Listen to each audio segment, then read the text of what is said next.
J'ai du mal à faire de la langue de bois. Et il paraît que c'est un défaut en politique.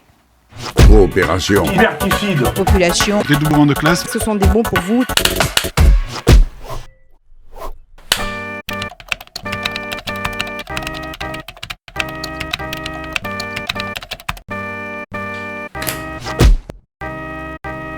Pleine d'ambivalence, le port et puis le soleil. Voilà. Félix Piat, parce que c'est là où j'ai grandi.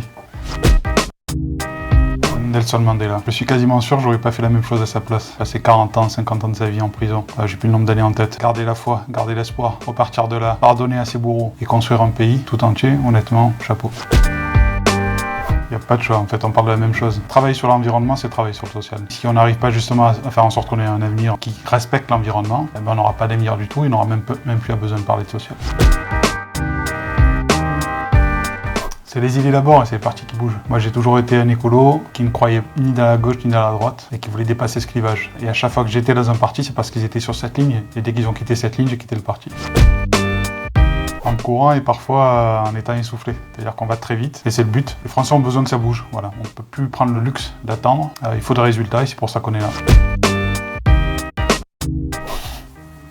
Local.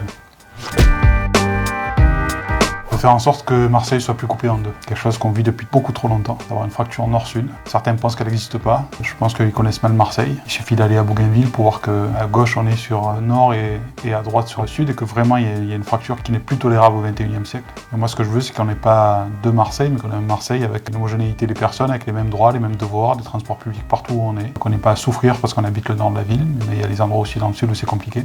Les politiques n'ont pas été à la hauteur de ce qu'il fallait pour cette ville. On a une ville qui n'est pas encore entrée dans le XXIe siècle. Et c'est le challenge qu'on s'est fixé, qu'on s'est donné en tout cas à l'équipe En Marche de Marseille.